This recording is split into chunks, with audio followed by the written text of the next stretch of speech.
Hey all, here is a replay version of the most recent live stream Q&A on all things Social Security that occurs every Wednesday at 1 p.m. Eastern Standard Time.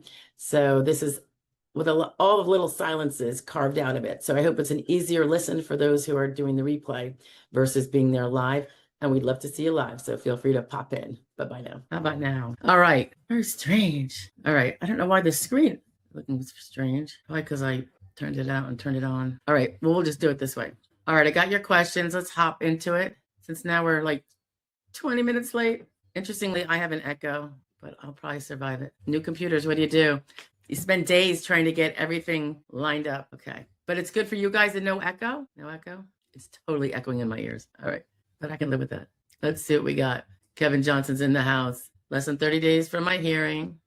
ALJ has 58, I assume, percent. Is that, yeah, approval rate. So that sounds good, Kevin. Don't be the other 42%. You know what you got to do. Okay. I'm just scrolling down. RD's in the house, AKA Dolphin.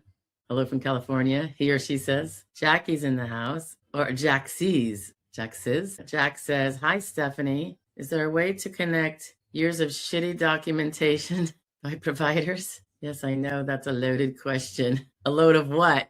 Right, Jack? I'm just going to do one more thing. I don't know why I know you guys can't, I don't think you guys can hear the double echo, but it's quite annoying. Let me see if window, I only have one open. I don't know, something I'll have to work on.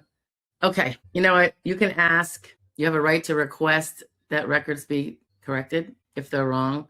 We've kind of talked about this a few other times before. Each state probably has its own protocol for doing it, but I think it's just a written request. Obviously document that you made it. I'm thinking the medical licensing boards might also have information on that they advise their licensees of how to address. My general understanding is that everywhere that there's a right to request it, they have to look at it and consider it. They can say no, but they have to document that you requested it, and that's got to be in the record that you requested it. That's my general understanding of how it probably works in all states, but at least in many. I know it's a nightmare because whoever looks at their medical records until they need to, right? We trust our doctors. Well, we used to. Yeah, might be a thing of the past. As a generality, I don't want to shaft the good ones. Oh, look at my little typo. Can you hear music? H-E. Okay. Let's scroll down to anything of substance after I wasted everybody's time. And I'm so sorry. Any questions, guys? I'm scrolling. But I should say hi to everybody as I'm doing that. We got Jack. We talked about Jack. Michelle was in the house and she told me she could hear the background. It was until I started chiming in. I'll get this fixed before next week. Yeah, I got a secondary system, much more robust. It's quite the investment. But, you always have to have your next when you're old. I don't know. It's not that it's meeting its life expectancy, but with software and bandwidth and all this stuff and memory and RAM, because everything is getting so sophisticated, I didn't want to be left when that bypassed what I invested in 3 years ago. So I have my old ones to back up now. Although I probably should have hopped on there for this. Danny's in the house. Hi, Danny. RDM. Let's see. S. Lewis, to see you. Beth, of course. Always good to see you. La Lulu. I see you. Good to see you. While we pass the time and I'm scrolling, ran out of propane. That's how we heat our house. Fortunately, we do have electric baseboard, but I don't like to use it. But I kept procrastinating checking the propane tank because I feel like I just filled it. And we have a huge cold snap here. I think it's not so much right now because it's snowing, but it was like under zero overnight. And I had the propane fireplace on full blast. I even had to put on the electric with it because I felt like it wasn't enough and have all the birds in that downstairs. This is like our main floor. So I was cranking everything. I have a big bill at the end of the month. Let's see. Anything good said, restart the computer and come back in. I'm going to do that when this is done. Yeah, La Lulu, I'm going to do what you recommended. Anything good? Yeah, check for updates on video card. I literally just got it and I had them put all the upgraded system things in there before they sent it to me. I'd like to think it was all good. I mean, I've never paid this much for a computer system. Oh, boy. I'm just scrolling, guys. Mike Page is in the house. Mike, you don't hear an echo anymore, right? I'm just seeing if there's any questions, guys. Mute your computer speakers, Beth says. Be good if I knew how to do that, Beth. Turn speakers down. I don't really know how to do that. Well, that would be this, but then it's, oops, hello. Maybe like that, since I don't need to hear anything, right? Okay, that's better. At least I don't hear myself in my ear, because, I mean, how annoying is that? It's bad enough you guys have to listen to me. Danny says, SOJ, I come to class and this happens. It's me, got it. No paranoia now, Danny. All right. John Calamus is in the house. Okay. Canova Henry's in the house. Nice to see you. We're almost at the bottom, guys. All right. Canova's got a, Beth, you're so sweet. It's never a waste of time here. It's the highlight of my week lately. Oh, that's super sweet. I have to tell you, everyone's heard this before. Wednesdays are my happy Wednesday. I advertise it as, because I'm like, it is the funnest day. Well, you want to say hi? For me, because I take a little break from the regular work and do this. So it's kind of fun. So Canova Henry is our first major question. Oh, someone else. Was there our second question? All right. Canova Henry says, I'm approved for my reconsideration case, but my lawyer applied for SSDI and SSI claims, and I was wondering why I haven't heard anything from my SSI claims yet. Well, if you're approved for your reconsideration SSDI, that means you met the medical. That means you met it for SSI too. However, SSI also has, sorry, I'm just moving this. SSI also has the financial stuff. So they will get around to that. If your SSDI is too much that you wouldn't get SSI for any months you got SSD, Canova, then for all the months you wouldn't get SSI, which could be all of them, or could just be the ones that took place after the months you're eligible to collect a payment from SSD. You see what I'm saying? So sometimes if you filed it together and you said I was disabled last month or last year, and the SSA agrees that you were disabled the last year, and you're going to get the last 7 months of back benefits all the way through the present. The SSI only applied from the date you applied and forward. It doesn't go back with the others. And then the date that you started being eligible for the SSI, you were getting SSD because you've been getting it from 7 months earlier and forward. You wouldn't get any SSI. That's if your SSD is over, say, $987, I think would be the amount, probably. So just have some patience. Honestly, hopefully your SSDI is so much that you're not eligible for SSI for any months you have SSD.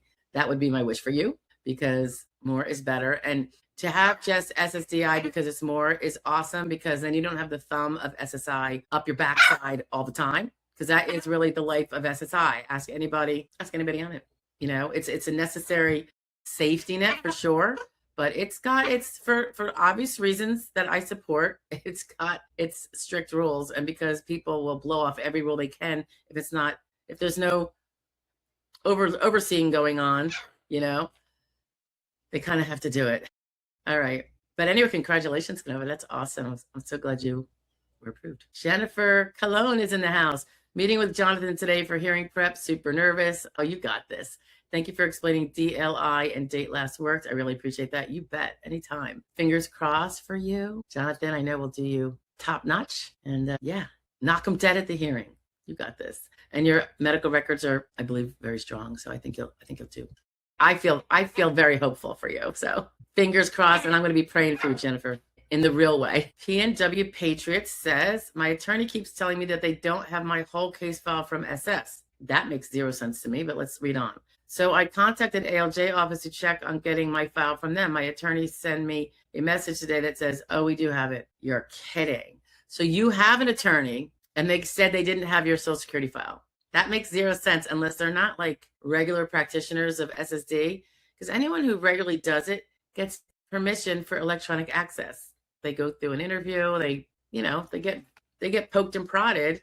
This happened to me back in, I think, 7 when it was really a long time ago. Whenever they first opened it up, I was one of the really fortunate first ones to be able to do it, because I used to actually go to the local field office and say, I'd have to make an appointment to get a copy of a client's file, whether it's my client from the beginning or coming on afterwards. And they would give me a RS paper file, and I would use their I would use their copier and copy the whole thing. I would spend hours. I had a baby at the time. She's now 19.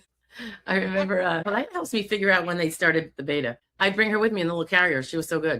If I had been my son a couple years later, it wouldn't have happened. So thank goodness they got electronic. Yeah, that's what I would do. And they never told me to do this, but I started bringing reams of paper because I felt bad that I was using up all their paper, so I could have a copy of the file. I mean, technology, I know we all can complain about it, but my goodness, it is a difference. It makes a huge difference. as much as it's killing me right now with these speakers. But anyway, going back to it, Patriot, it's a shame that they told you that. And I wonder, did your attorney say it or did some worker in the office say it? Because I don't understand how an attorney could say, we don't have your whole file. So, I mean, if you had just signed on with them and they weren't connected to the electronic file, yeah, of course. It takes SSA a little bit of time to press those buttons. Why wouldn't they just say, just in time, we will have it? Because you having to write for it and all that. I'm sorry, BS. Well, I'm not saying this against your lawyer, but why wouldn't the lawyer just call the SSA and say, for some reason, its file isn't up there and we need a copy of the file? I mean, if you've already retained them, I just don't understand why that would happen. But anyway, at least it's resolved now and they do have it. See, that's the glass half full mentality. The silver lining? Nah, not really silver lining. All right. Canova says, my lawyer claims both July 8th, 2024. Well, okay, so SSI, that means he applied July 8th, 2024. Would that be Canova? Because your SSI application is never going to count before the time you actually apply for it.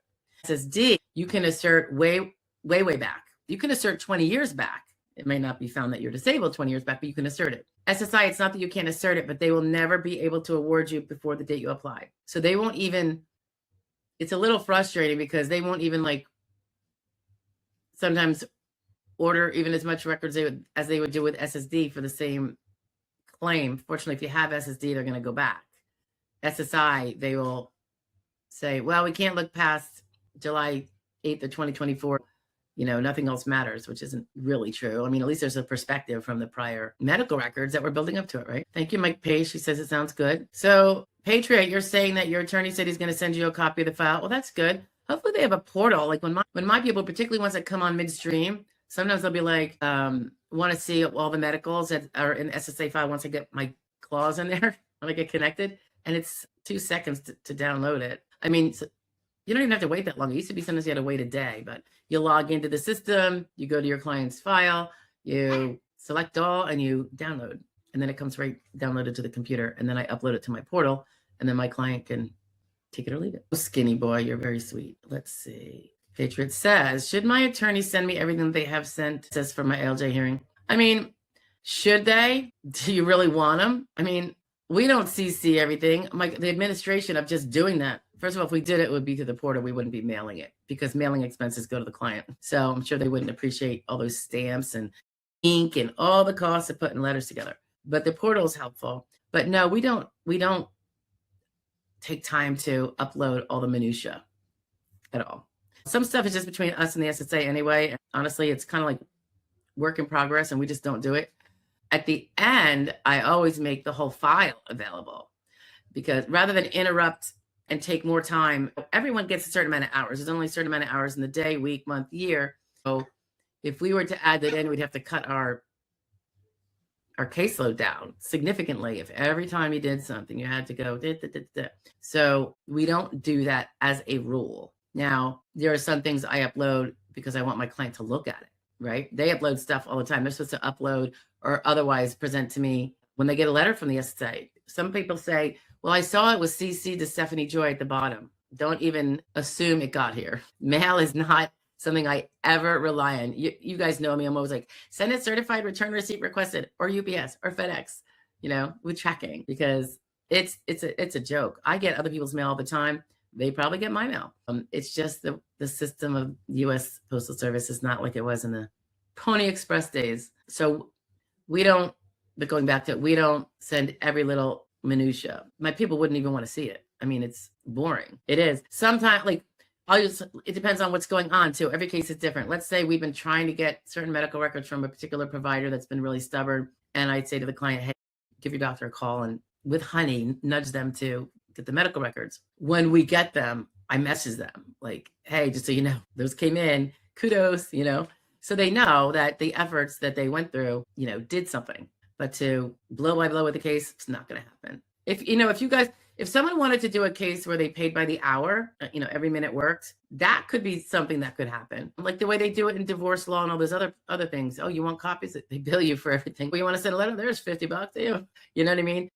SSD, we work with a whole different fee scheme, as you all probably know. And if you don't, we have videos on that so that people know how the attorneys can charge, do charge, why you're not going to see them doing your dry cleaning for you, because they don't get paid for any of the minutia they do, not a single thing. In the end, it comes out in that contingent fee agreement, which may or may not cover those hours. I would say more often than not, it probably does not. But if you could still do the right job and, prevail on all your cases is the ideal thing. You can make a fine living, unless what you want is that 3-car garage, in which case then you do more like the volume driven factory type of business model where you have a 50% win rate.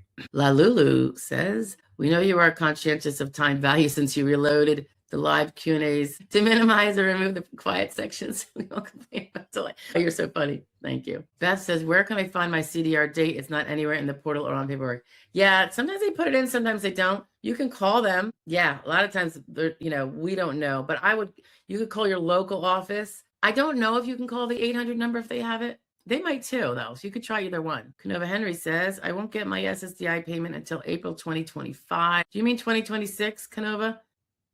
We're already past April 2025. So I should be able to start it now while I'm waiting, right? Are you referring to that SSI question? Wait a minute, let me scroll up. Okay. It depends if you're eligible. How April 2025. Do you mean 2026, Canova? You might have told me that before. That date rings a bell. Did we chat otherwise? Like on a post or something? So if your SSDI is not eligible till April 2025, that means that would suggest that they found you disabled about 6 months before April 2026, pardon me. 6 months before that. So that's right about now. Did they say, oh, we found you eligible as of this month? Something that came in the door very recent. And if that's the case, if you had SSI in, and if you are otherwise poor enough, so that would depend on other income in your household between you and a spouse.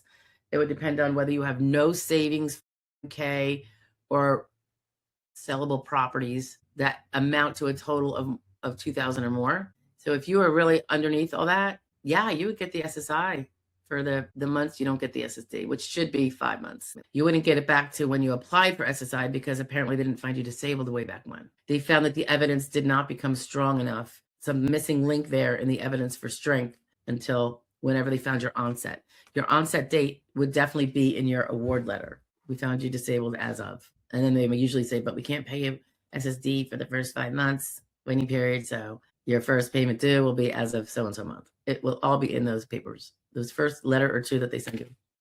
RD says, I have new surgeon at UCLA meeting in January. I will need my 8th surgery. Mesh removal and bladder reconstruction. Still not 100% with my shoulder cuff repair. Bladder impairment. My onset date is June of 2024. Okay, well, good luck with that meeting with him in January. I forget what you said your case was. Did you get a denial, RD? I think you have a lawyer, right? You're welcome, Jennifer. As always, you're gonna rock it today, girl. I'm sure of it. Well, sure as one can be. Patriot says, case manager for my case. Well, I got to scroll, Patriot. The case manager is the one that told you that they didn't have your file. Apparently, she's not a very good case manager. Would you say? Case manager said it. I haven't talked to my attorney in 5 years. It's always case manager. Yeah, I don't know. I mean, how busy can they be? I just don't get it unless all they do is like hearings 8 hours a day. Is it a big firm? Attorneys are kind of antisocial. We all can be at times, but it's a shame if they don't use a portal. It's a small investment and it's not going to hang on the phone with you and breathe down your neck, but you can message you things. It doesn't always have to be a case manager. I mean, I get we have people that answer questions that it's definitely going to go through them first. Like if it's something really quick and I'm busy, but if it's something that needs me, then I'm the one that answers. And I'm often the one that answers, even when it doesn't take someone else. But I happen to be, my clients know sometimes it'll be 10 o'clock at night and I'm like in the portal. Yeah. Responding to questions that came during the day or came in the evening and say Liz couldn't get to it. And I'll just start responding to them, even though they're like super easy and anybody else could have done it. But I just like to keep it as cleared up for the next day as possible. Mike Page says, if you don't have a lawyer and you won your case, how do you get a copy of your Social Security file from the SSA?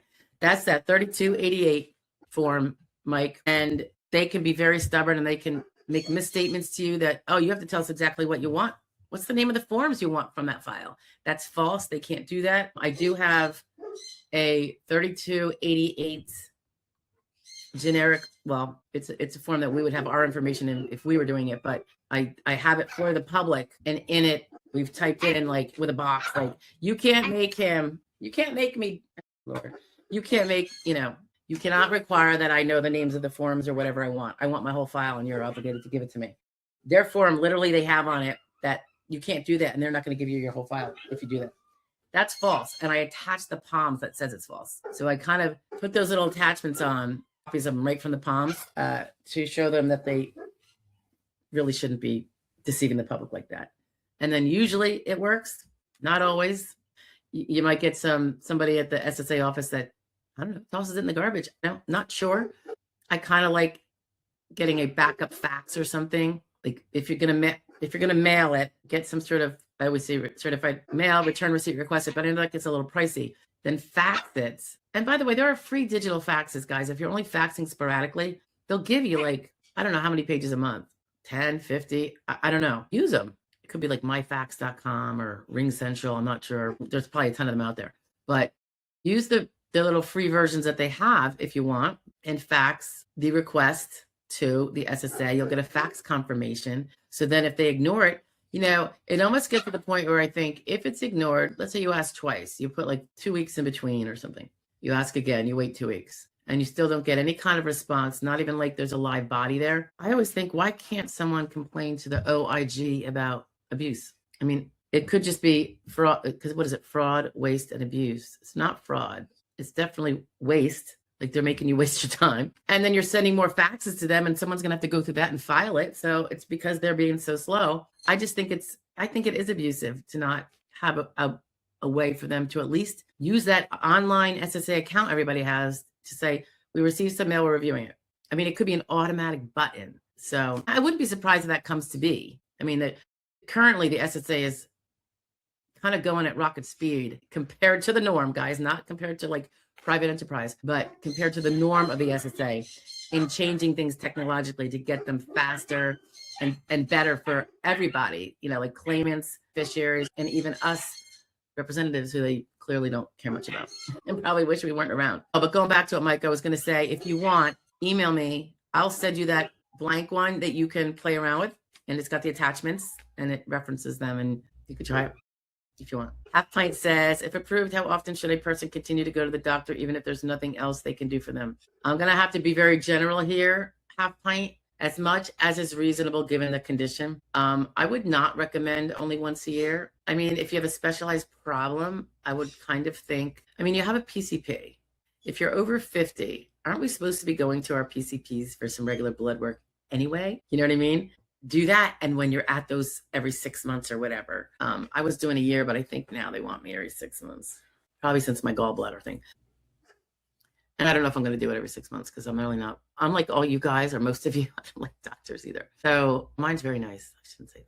All of mine have been really nice. Yeah. You did say the PCP is someone you can always keep complaining to with the things. So when those records get ordered, if they get ordered on a CDR later, it'll show that you've been complaining about it's still the same. Is there ever going to be hope? Are they going to get a treatment? And again, be more specific about things too. Like I'm still spending X amount of time needing to nap or in the bathroom with the IBS or whatever anybody's, condition is. Diagnostic tests. That's how one monitors a condition that cannot be cured. So you're still getting the tests to see if anything's changed, if anything's got worse, because sometimes they will change protocols if something gets worse. Now it's serious enough for blah, blah, blah. I know it's kind of a generic answer, but everybody's condition is different and everybody's bodies with the same condition is different, the way it reacts. So Limitless Boom, how are you? Says, unlike you, Ms. Stephanie, there are so many attorneys out there that in no way, shape, or form are they representing their clients well enough to even come close to being a approved person. I know that's true. There are plenty that are good though. There's a lot, but yeah, there are many that, I don't know, I guess when they treat it like a business, when you treat it like a used car salesman business, I don't even know if they actually like what they do then. Like the joy of it is really the gratitude, the feeling when you prevail for somebody and you just know you help someone help themselves make a difference and they deserve it. They worked for it. I can imagine being in an area of law that I don't like and I just do it because that's what you're supposed to do is work for a living and, pay your bills. And I did that for the first 5-6 years until I quit all that stuff and just miraculously jumped into SSD because I miraculously stepped into it and I had no idea it existed. It was the best thing that ever happened to me. Kind of makes you think there's a higher being when something like that happens. Okay. Canova was saying, yeah, 24 April of 2026. Yeah, I know you and I interacted on this, I think, elsewhere, right? So I don't think, yeah, you could get the SSI if you're poor enough. Otherwise, not. Sometimes it's good to put in a dual application, even if you're not sure if you're going to be poor enough. Sometimes it's clear you're not going to be. You got a 401k sitting up there with 200,000, and 401ks count because people can dig into the 401k. But sometimes it's like if I talk to someone and they're not eligible for SSI now, but they might be soon because they're whittling down their savings, unfortunately, because they're paying bills, then I will say, why don't we just throw this in? They're going to potentially deny it because we're going to be honest on the financials, and they're going to ask some questions anyway. But in 2 months, you might have $1,500 left, And sometimes in the middle of a case, we throw one in, even though we know the SSDI will negate it. I remember doing work for a firm that I had a problem with it because they weren't doing SSI applications when the person's SSDI amount would negate SSI. And I said, but you're leaving like at the time it was probably $4,000 on the table. Yes, the SSDI will kick that out. But if you don't get the alleged onset date you assert and the SSI picks a later date, they could completely get that SSI to make up 5 months. And I don't know that they ever did anything to change it. I remember I was talking to it was like the case manager or something. I was helping a colleague's firm catch up on a bunch of applications. So we were putting a bunch of them in, and I would say, aren't you guys going to do an SSI application with this one, right? And then the case manager would say, well, no, because when they win the SSDI, I'm like, but the waiting period. And because they're thinking, the onset date is a year ago. They're going to win the onset date a year ago, and then SSI would be negated the whole time. Yes, that's true. But what if you don't get that alleged onset date as an established onset date? What if the SSA says, no, you don't win until we agree you're disabled, but it really wasn't until this date? Now SSI is in play because now that from that point on, you got the 5-month gap and you have an SSI application already in. So they just weren't seeing it. So I did the best I could. They probably changed up since then, maybe. Everybody was younger, and it was kind of like this field is new, but I feel like when I started, which was in 2005, I feel like there was nobody. You were so solo. There was barely any internet functionality, there wasn't any of this stuff. And it was you had to learn on your own and all that. So that's why I kind of try to help some of the younger practitioners and give them a little mentoring if they need it, want it, because I didn't have that back then. I had to do it all myself. And that was probably ended up being a really good thing. I didn't learn any bad habits. I had to really navigate myself and build it myself in the way that would work best at the time, given the rules, with no preconceived bad habits. But I don't know. Midnight Bluey says, I'm on, I think it's Abilify 25 and Zoloft 200 helps with my psychosis, but gives me side effects. Yeah, he does say Abilify. Yeah, make sure those side effects are well described. Did you see the it's still in progress, I think, the playlist for function report with mental health? You're definitely going to want to describe those side effects. I mean, this is true of physical too, but that particular video set, Midnight, is about how to fill out the 3373 function report when you are a mental health claim person and not a physical person. It can also be used by physical people who have, incidentally also mental health struggles, because most people think of it as a physical function report, and it's not necessarily. There's many, many ways to get in all of your, on almost every answer, indicators that are how it is affected by your mental health struggles and all that. Canova says, I have nothing but my husband. I have only $600 per month. I don't even know what that means. So your husband works, presumably, or does he get some sort of benefit? I don't really know what that means, but it could. You're saying you guys don't have a lot coming in the door. So if I don't know off the top of my head what amount of income is allowed, I'm not even gonna speculate. It's still pretty low. Obviously, the income from the household can be above what it would be for you to get it if you didn't have anybody. So even above $1,000 a month coming into the house as your income, you'll still get SSI. But it's only they only give you I'm gonna just say a ballpark. Let's say it's 1.5% of SSI amount is what is the maximum that you could have coming in the house and still get any monies from SSI, something like that. Beth is pointing out that she thinks I have a video on the 3288 form also. I think I do also, Beth. So if you guys search for that 3288, you'll find that video too. But if anybody needs that form with those attached rules that kind of spank the SSA field office into doing the legal and right thing, just ask. Just email us. Email assistant@joydisability.com and it will be emailed to you right back. Hi, Carrie. Carrie says, what do you consider as good proof evidence from a pro se claimant? How do you enter them into evidence? Things I'm thinking of: doctor notes, copy of job description, or do I wait for SSA? What forms? Well, if you already told the SSA about the doctor and gave the proper time periods that you treated from beginning to end with that doctor, then they should be ordering it. And you want to keep in touch with your adjudicator, periodically to find out that he or she did receive Dr. Jones' records. You could, but let's say you're like, yeah, but I can't reach him. He's not calling me back and I don't know what they have. Well, then, then I say it's a free for all, because you have to represent yourself. And if they're not going to be responsive, I would send in everything. Good proof or evidence is not different between a pro se claimant and a non-pro se claimant. It's all the same. So, it will depend on your medical condition, but you always want to have, whenever possible, objective diagnostic tests confirming the extent of the damage if it's physical. Obviously, you're not going to usually get that with cognitive or mental health, but if it's cognitive, you can get a neurocog exam that really shows where those weaknesses are. They can cost money, but maybe you could get your doctor to refer that maybe into evidence. Your adjudicator should have sent you a barcode page for evidence.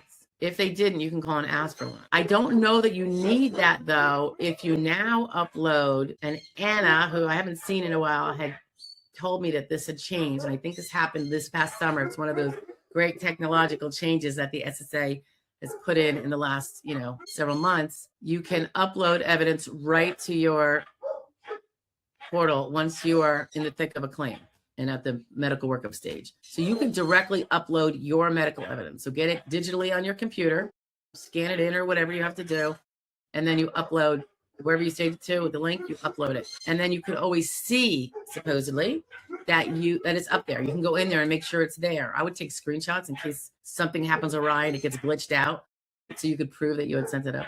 That's what I would do. I'm really big into those, keeping proof. And it's amazing, even with our cameras, guys. I'm not 100% good at it yet. I'm an old bird, so it takes a little while to get used to things. But I'm always like, snap a picture. Oh, that price? Snap a picture. Send it to Dad. See if we can buy it. Does it sound like a good price? It's amazing, what you can hear the dogs, right, guys? It's amazing what we can do now with pictures. You can really use it to protect yourself and to protect your rights. And particularly when you could see up there they had your evidence and now suddenly it's gone. You could say, it was here, here's the proof. That could even work for a reopen. If someone got denied, didn't appeal, and then I'm thinking, and it's like a just cause. And they say, I want this reopened when I file again because you get the old application date. So you'd get more back benefits if you prevail, because I sent them all this information. I have proof I sent it to them. Here it is. And they lost it and didn't consider it. And then that might be grounds for a reopen. And then you resubmit it again. Patriot says, it's a big firm. They do have a portal. Sometimes they want things on portal and sometimes they want things through an email. Is that normal? I can't say what's normal because I've only ever worked for myself in this field. I don't prefer email because everyone and their mother, domestic and foreign, emails this firm email. So I like my clients having all their stuff in their secure and encrypted portal. It's just safer. I prefer not emailing. Number one, it's filled with spam. Maybe it'll be found, maybe it won't be, but since we're not expecting it there and there's no need to send it there, that's usually not the place to send it. Sometimes people still do. Sometimes people fax things, and that's okay. But the email is, to me, the worst way. That's just my opinion. Because ours is just, any email, you guys know, it's like it gets ridiculous. Yeah, I agree with you, Patriot. I think it should all go through the portal. I have some clients who have difficulty with portals because they're on a phone and they're not really very techie, like they're worse than me. And but they can take pictures of things, payments even. I would say, make it bright, make it clear. And they text it to the portal texting number. Sometimes they forget and they send it to the 201 regular phone number. And that may or may not get seen in the text, but I try to remind them, text it to the 805 number. It takes most extensions now, so different file types, not all, but that is connected to their portal. It's actually part of the portal. It's not really a phone. It's a texting number. It's pretty cool. They didn't have that when I first started with this company, which was forever ago. I don't even know what decade anymore. It's been a really long time, but they've grown in leaps and bounds and all that. I like them. Limitless says, what would you say is the best advice to a claimant that's looking for an attorney to gather information for the attorney so that he or she can be That's your plan. Okay, so the question is, what would you say is the best advice to a client that is looking for an attorney? That's the question. I mean, you don't really have to gather the information before you get the attorney.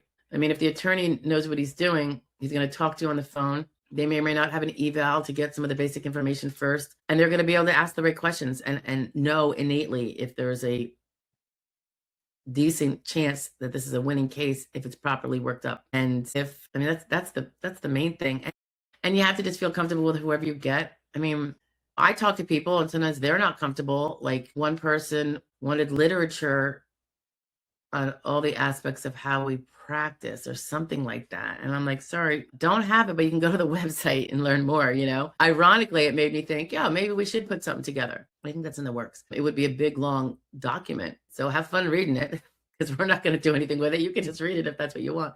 But, you know, a lot of times it's going to say, this is what you can expect from us. This is what you can expect us not to do for you. Here's what we expect from you as the most important person on the team, et cetera, et cetera. I mean, I would be concerned if there was not a portal, unless you really think the person replies to emails within a few days or something like that. I just can't imagine not having a portal, except for a very newer practitioner who maybe can't afford it yet. Although again, it's really not that much, but it is when you're starting out. I mean, I had nothing when I started out. I had just moved to a new state and I was working tons of hours and I was not a bill collector with my clients. So that was a problem. So I had no extra to spare. I had a brand new baby. You know what I mean? It's pretty funny. Often RD says, yes, I was denied. And in the appeal process, I am trying to stay positive, wishing everyone a happy holidays. RD, I think you said you had an attorney, right? I forget. Keep positive for sure. Patriot says, I wish I would have found you before I went with this big firm. You have helped me more than they.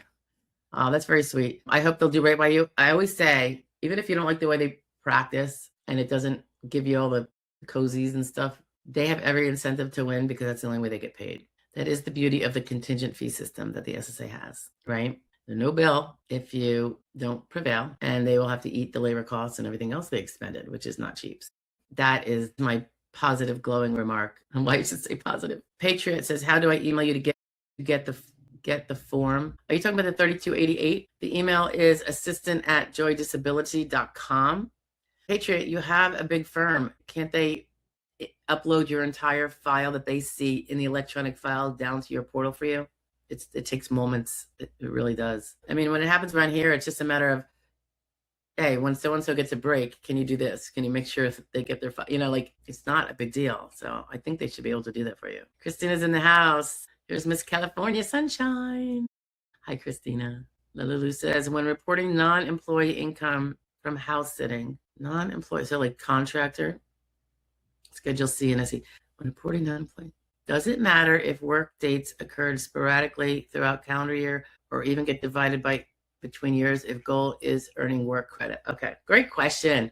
Thank you. If let's say you house sat 1 month and made $2,000, that's going to be SGA, unless somehow your business expenses legitimately can bring it down to under SGA. So, and I want to say, I don't want to give the math here. Getting your credits, you don't have to earn that much. $18.10 per credit in 2025, I think. And obviously that's going to go up. However, and I just have to remind everybody of this, because just saying the $18.10, if someone is unaware of the way it's taxed, if you report that you made $1,810 in self-employment income and you pay the tax, you report it and you pay the tax that they say you have to pay on that kind of reporting, you're actually only paying tax on 92.35% of it, which is going to be something less than $18.10. And that's the only part you get credit for SSA credits purposes. So when we say $18.10, you really have to go higher than that. I think I did the math not that long ago. I want to say it might be 2,040. I don't know where I get that from. Or is that the amount for next year? Don't hold me to that. But whatever, you need $18.10 to be the minimum for one credit after you knock it down the 92.35. So whether that's, do the math, guys, we could do it. I just don't have it on me. Yeah, maybe it is the 2,046. So if you made exactly 2,046, it should be $18.10 that you get taxed on, and you get a credit for that. Times it by 4, do it 4 times that year. So, but I always say, then don't be so anal about it. Earn a little bit more. You know what I mean? Now, if you earn, so 18, that's a per quarter or all year round. That only amounts to what? 600 and, am I doing the math right? $5 a month can get you that quarterly credit, and all 4 in the year if you do it every year, every month. You will be held to task if you earn more than SGA in a month. An occasional month overage, it can be argued it was a failed work attempt, potentially. But why just tell yourself, I'm not going to earn more than $1,600 a month house sitting. I'll have to reject a job and just don't do it as much. And it doesn't matter. So going on to the rest of your question, Lulu, it doesn't matter if work dates occurred sporadically throughout the calendar year. No, as long as you earned that 1810 or the higher amount. Let's just say it's 2046 for just to cover this right now. 4 times that is 8,000. Let's see, 8,300. You could have earned that 1,000 each month for 8 months. You could have earned, had gaps. You could have earned 1,500 in a month, 500 in a different month. You know what I mean? You can spread it out. I'm just reminding everybody not to go over SGA. When you're doing the best you can to make money, doing what you can despite your disabilities, you have a pending case or you're about to file, or if you've already won and you're trying to make some extra money, you're going to want to look at all that stuff too, because you don't want to be.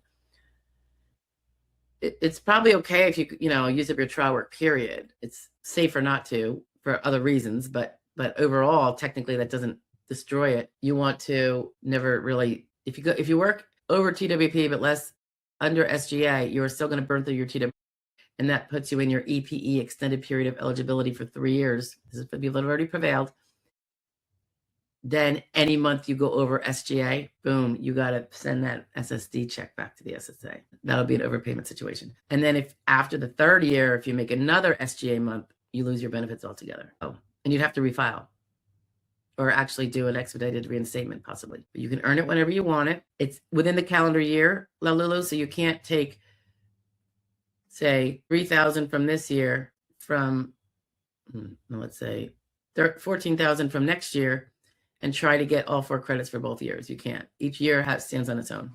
Calendar year. So January to December. Canova, it is my pleasure. Thanks for being here. Deanna, how are you? Good to see you, lady. Deanna, I actually see you a lot more than you see me. In current days, it's daily. Did you guys hear that? Brian Murphy's in the house. Brian says, hi, I was fully and got a couple letters. I think you're saying fully awarded? And got a couple letters. I got award notice a month ago. When do you think I'll get my back pay?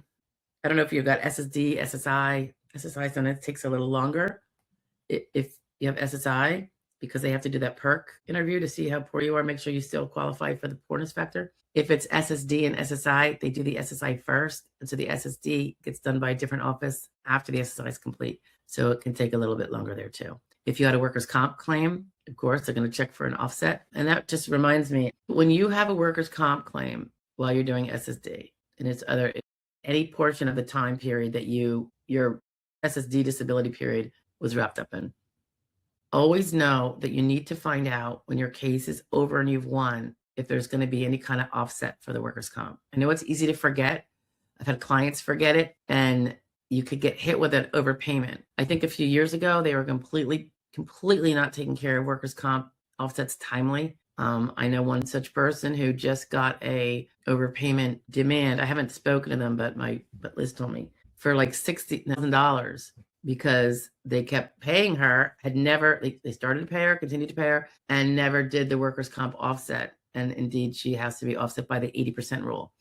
There's no offset now, but she has to pay back for all the months that there was, when there was both workers' comp and SSD attributable to the same months. Workers' comp people, you have to make sure.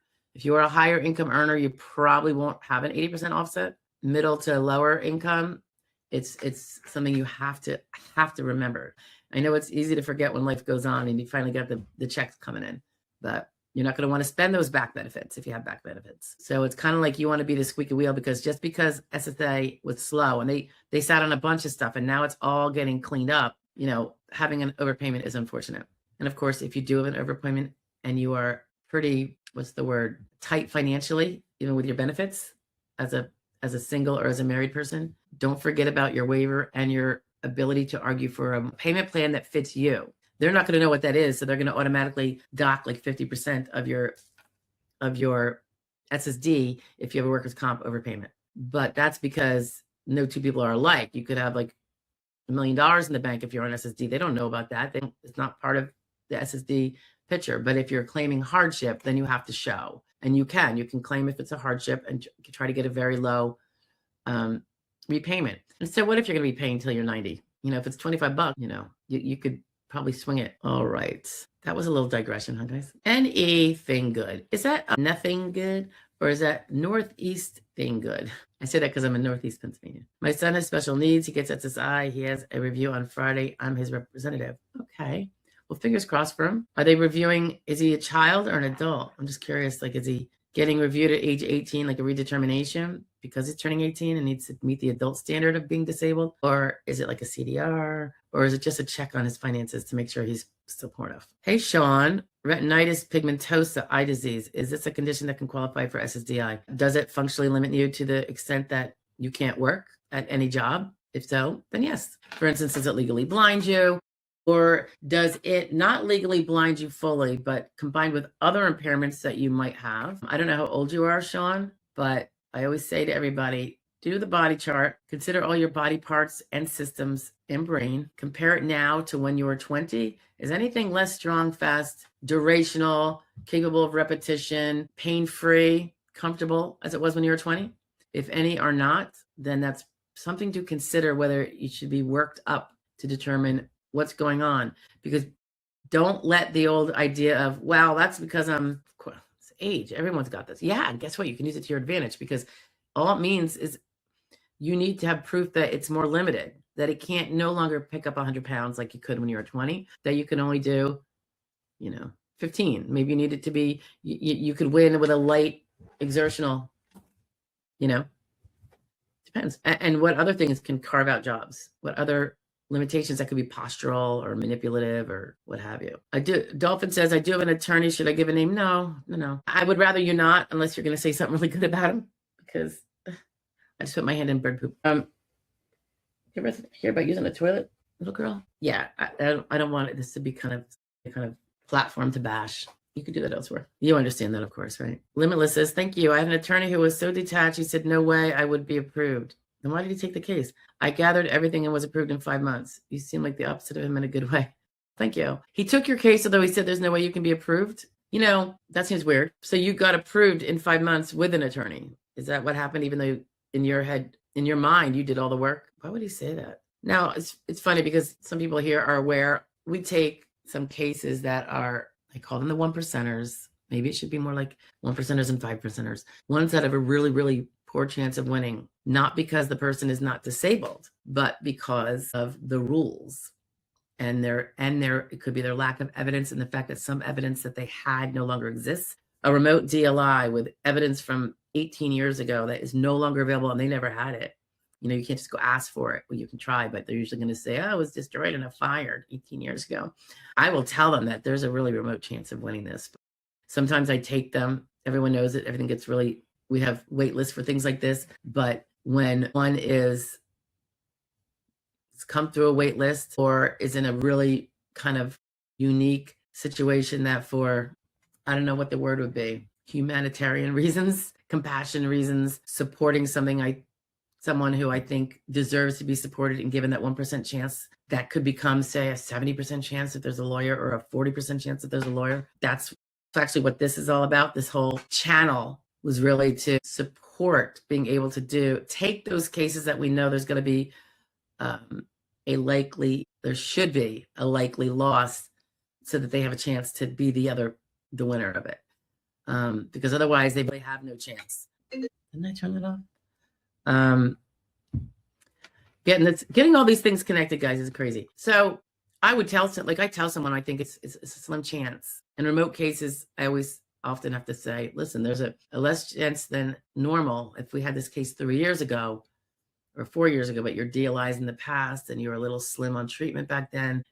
And I don't know if any of them are here, but we take them sometimes because person just deserves to have their shot. They worked hard for it. They were disabled in reality back when it counted. And it's just through technique, the laws, that, and the realities of when records go missing and that you're not going to get them can really strike. So I'm not afraid to take a case that we're going to lose,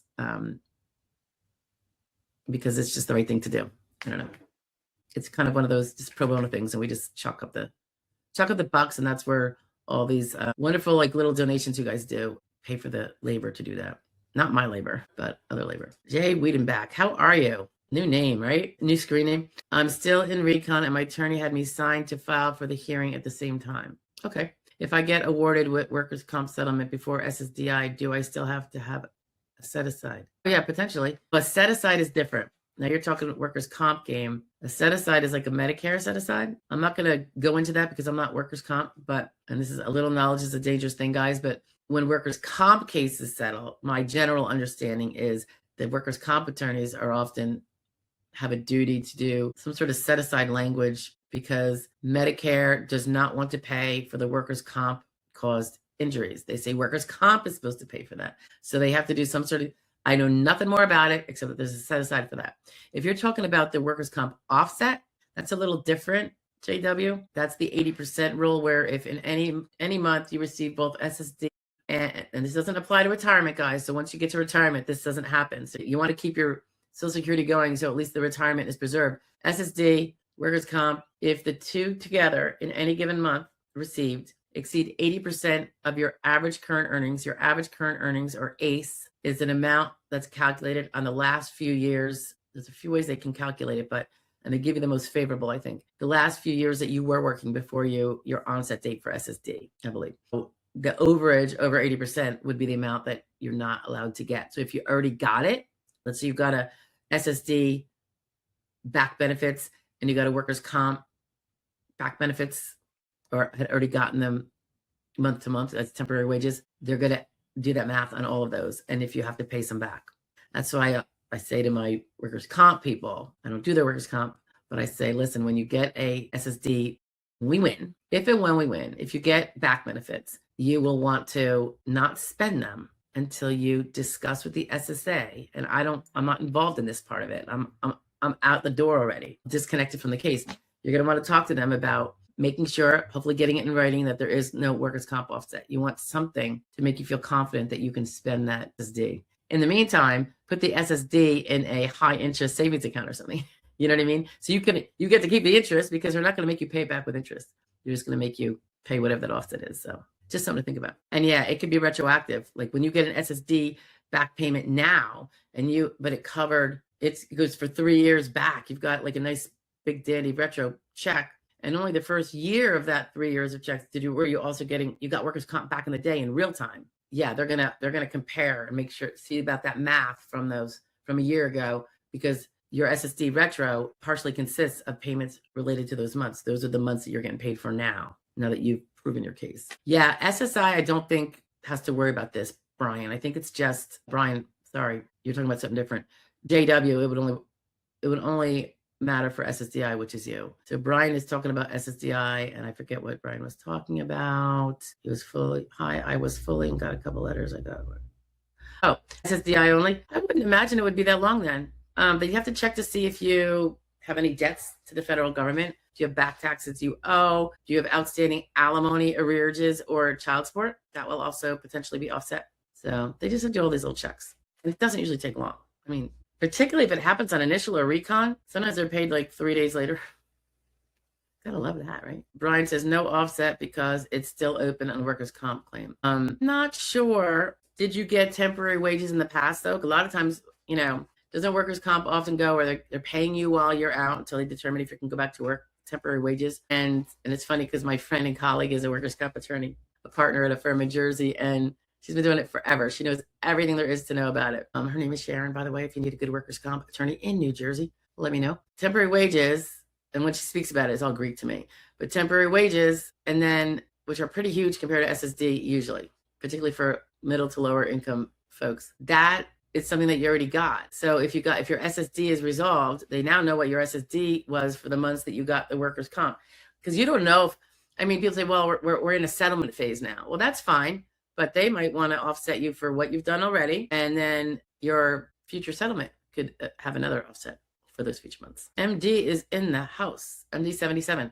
Have you ever heard of an MD who was a pain specialist doing an osteopathic manipulation on a back and lumbar radiculopathy patient? No, but I don't really study what happens at people's appointments, so I can't really say. You know, a pain specialist, I mean, he could be an osteopath, could be an orthopedist. A lot of times they're anesthesiologists too. So, I mean, if he's qualified, he's qualified. I mean, my goodness sake, chiropractors who are not MDs do manipulations. So I really can't speak to it, MD. By the way, is MD because you are an MD?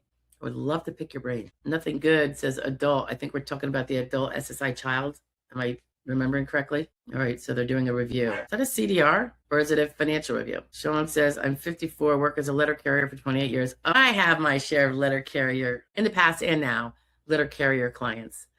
And all that walking and carrying those heavy bags all those years, it definitely does a toll. Now, there's some certain professions where I see a lot of musculoskeletal impairments as they get older. Letter carrier is one of them. Believe it or not, like FedEx people too. A lot of lifting stuff, you know, sometimes a lot of that driving. Obviously, heavy construction workers. That's a young man's job. It is. And it's funny, a dear old friend who has long since dearly departed used to tell my husband, he was kind of like an uncle figure to him. I knew him separately in town before I knew my husband, but my husband was just saying this the other day, that he said, my husband used to be in construction because his dad was a contractor and then he was getting involved. He wasn't really the academic type. And this uncle figure said, who was a police officer actually in, like, I want to say Newark. No, wait, I'm sorry. He was a fireman. The other uncle was a policeman. He kept urging my husband, who was in his 20s, you got to get out of it. You know, don't plan on doing this for long. It'll kill your body. He's like, how many of our friends are hunched over now?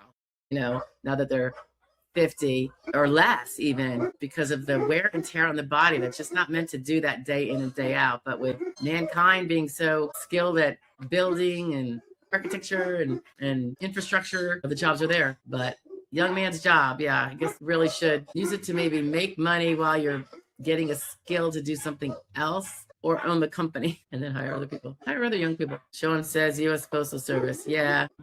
How's it going for you? If you need us to take a look at it, given we're kind of in the U.S. Postal Service letter carrier mode as we speak, feel free to go to, I have it up top, but if not, it's at the joydisability.com website. In the upper left, Sean, is a link for free disability evaluation. Mention your name here and I will tell them to just shoot it right over to me and I'll give you a call. That's if you don't have representation. If you do, fingers crossed, treat. They're going to tell you the same thing. Fingers crossed. Can you hear the dogs, guys? I just watched Amazon car go by. Meanwhile, my husband bought a gift for our daughter's boyfriend for Christmas. It's like a gift from the two of us. And it came by Amazon. And my husband asked if we had seen it because it was supposed to come in today and he got notification that it had been delivered. And we're like, no. And he looks, and you know how they give you a picture of where they dropped it off? They said dropped it off on the porch. It was on the side of the road, like not even in the driveway, like just on the side of the road where the driveway would meet up. So I assumed maybe it got run over. Anyway, it turns out my son had seen it when he came home and he had pulled it in. So it was in the house. I mean, leaving it like that, I said, like, you really got to complain, you know, like that Amazon driver. Sorry, that was lazy. The driveway is perfectly, it's paved and it was dry and it was cleared of the snow from last week and all that. So that was a little annoying. I think it should be complained about. Just because it was intentional laziness. It wasn't like a negligence or accident, because I would never complain about someone. We all have our days, right? MD 77 says, I saw him, so this must be the doctor, for the first time a couple days ago, and he is the only doctor at the facility who still has not put a care summary in my patient portal. He only wrote what I call my subjective input. You know, I don't know the full details of it. Is it the CARES Act? But that law that came about, well, and then it was adjusted. In 2019, it was passed that by December 2020, they had to start putting their progress notes in, not just this, like you said, subjective input. And it got delayed, I think, because of COVID. So it was pushed to like April of 2021. But since then, they have to do it, and they have to do it pretty timely. So I don't know how much time has gone on with that appointment, but that might be something to look into, to, you know, if you want to be a squeaky wheel. It's very annoying. I hear you. Those care summaries are squat. You know, you were here. Yeah, I know I was there. It's on my calendar. You don't need to tell me that. Sean says he's not allowed to drive, which is a critical part of my job. Yes, because you're driving the vehicle. So you have no license. Is that it? That is not going to probably be enough, Sean. Let's just go over the grids that you're subject to at 54. You have to prove that you are limited to sedentary work or less. So whatever is preventing you from driving, does it also prevent you from sitting in an office chair or a table stuffing envelopes? Is the sitting for 6 to 8 hours not possible? That's the gist of it. And then are there any other transferable skills from the rest of your letter carrying job? Are any of them transferable? And if so, then they could say, let's say you have to prove that you can't do more than sedentary. You have to prove that you can't do your prior job, which you've pretty much proven, I think, and that your skills from that job will not transfer to the sedentary job you could otherwise do. So your deal might be boning up on all three of those aspects there, because they might try to peg you at light, which means you don't get the light prong and you don't necessarily hit the transferable skills. I'd like to argue that letter carrying has no transferable skills. That would be my big argument to meet that one prong. Then you got to still meet the other prongs, which are all based on your medical records. Limitless says, where are you, Limitless? Okay. Just reiterating. MD says, and that makes me nervous. Should I request all my medical records? Yeah, why not? And I suggest you do it in the high-tech HIPAA format, MD.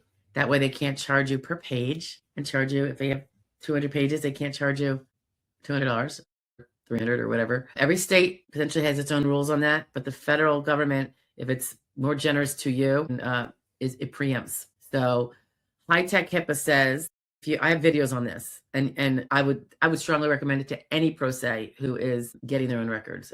It basically says if a patient in his HIPAA form is requesting his records to be sent to him, not to an attorney, not to grandma, not to the chiropractor, not to another doctor, to himself, and says, and I want them in high-tech fashion, fax, email. Technically, you could say CD, but then they're going to charge you for the CD. And do you even have a CD reader? So with the high-tech HIPAA that I share to anybody who wants it, and particularly my clients, so that the bill is generally going to be under $10 to get your records this way, even if it's 500 pages, because they can't charge you per page, and they can't charge search time to go find your file and dig it out. They can only charge for the amount of minutes the worker takes to send them to you. And since everybody has a portal and electronic records, they are subject to the fact that they can send it to you by a download link, they can fax them to you, or they can email them to you. And they have to do it the way you want them to do it, unless it would be unreasonably difficult for them, which it's not for any medical office that has computers. So save yourself some money. This didn't exist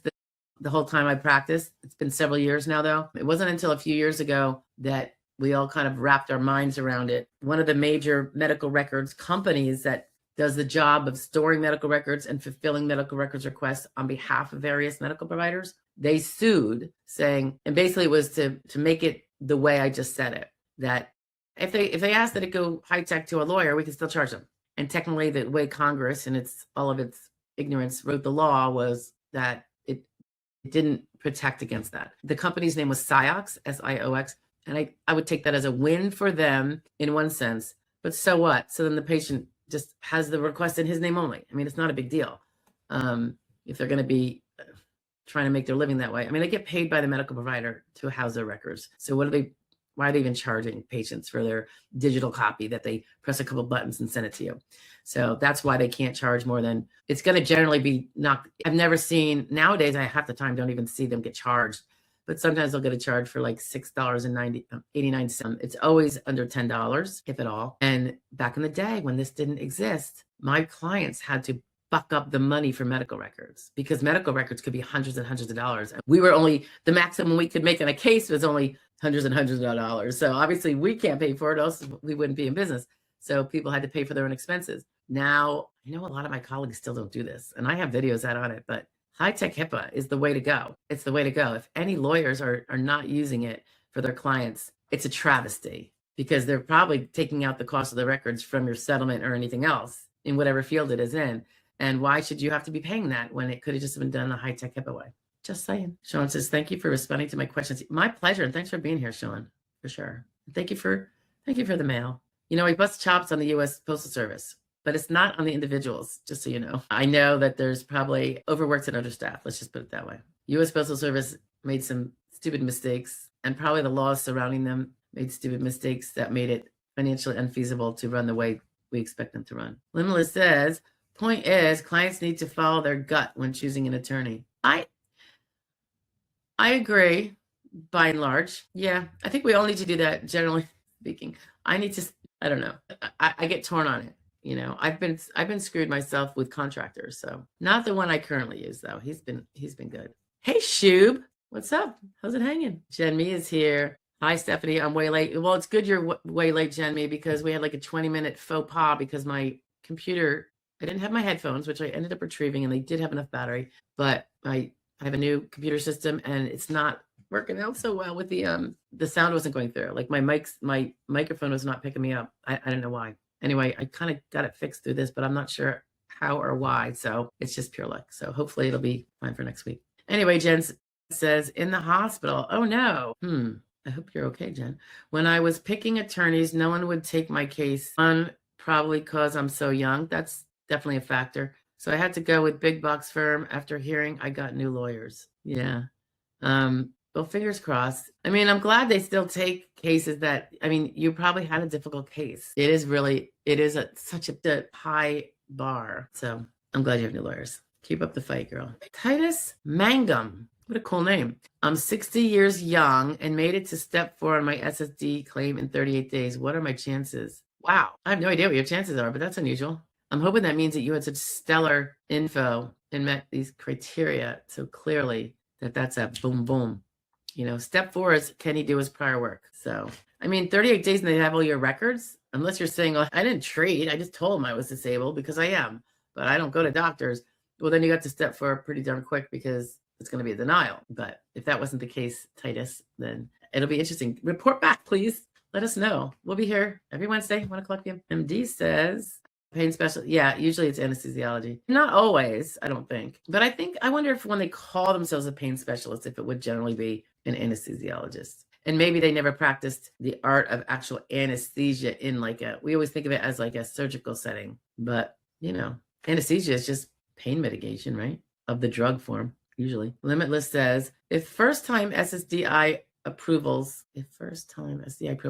are such a small percentage, can you offer to those considering applying some framework as to what to consider for themselves as to whether or not to be discouraged by this percentage? I wouldn't, because I haven't looked at the waterfall in a couple of years. It's a waterfall chart that some entity puts out. I got to go look it up. Empire or something. But it was like 38%. I don't find that to be horrible. I would strongly suspect that the heavy end of those 38% are in the 55 and up crowd. And then the next biggest portion in the 50 to 55, 54 crowd. And then the small section would be the under 50 crowd. So you really can't, there's no way I could say be encouraged or discouraged, because every case depends on what you put into it, what your disabilities are, if you are realistically disabled, in reality, and if you are treating extremely vigorously like it's your only job in the world. How does that sound? But I don't know that 38% was that bad, actually. It was pretty good. I mean, I think. And then, 15% on top of that that denied would then be flipped on recon. That's generally speaking. I will say that also includes the people that don't do squat on their cases on initial and recon and just hope to win because they applied.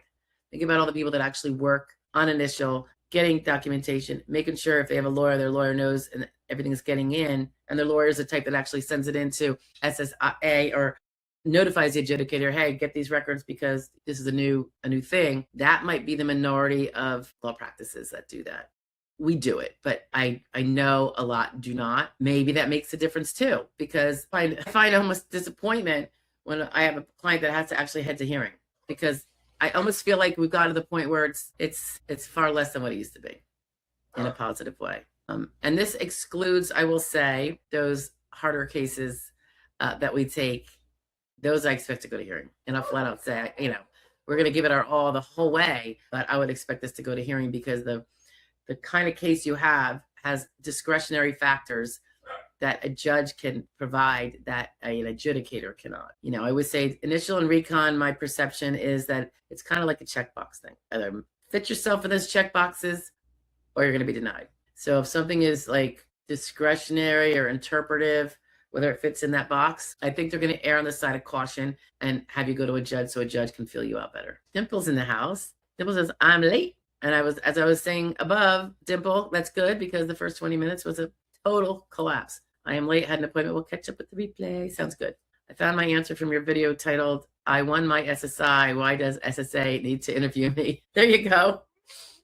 Yeah. You heard that? That's funny. It's like Tasha's awake. Tasha, you want maybe a cracker? So those little flat pretzels. I know people food you're not supposed to get. Apparently she's grown up on it. So with her former adopted mommy. You're welcome. Nothing good. Vivi is in the house. Hi, Stephanie. I've been watching your videos for a month or so, and they've been really helpful. That's super sweet. Based on the videos I've seen from you, I'm considered one of those 1%ers. Yeah, it's hard. It's hard. Have you been having trouble getting, I'm just curious, have you filed? Have you had trouble getting an attorney? Or a non-attorney rep? Don't forget about them. There's some good ones out there. There's good and bad of either kind of representation, I would say. The only thing about lawyers is that they can be held accountable if they screw up far more than a non-attorney rep can. Okay, Vivi says, I'm in SSI Recon with a severe mental health disability, meet listings, 0 attorney, you're in your 20s, 0 work credits, getting own updated medical evidence will submit 561. Hey, you got your sheet together. I just keep up the fight. You know, one thing about SSI is that if you're in a perpetual state of not being able to earn and you don't have SSD, well, even if you had SSD, you can always refile for the SSI. There's no deadline or limits or anything like that. So sometimes it's a marathon for sure, Vivi. And just, try to learn a lot about what kind of medical evidence, mental health evidence really goes towards showing that you can't do any job. What is it about your symptoms that prevent that? And having that documented not once, not twice, not 3 times, for months and years, tying it all together. And it's got to be pretty severe. Garden variety mental health problems. It's like you can't really rely on that, guys, because I don't know if it's more than half, but a lot of people that work suffer from depression, suffer from anxiety, sometimes a little OCD, anger management. Hello, right? For sure. So, you just got to show that you are far worse than that. Your situation is way different. Jen says, I wasn't offended though.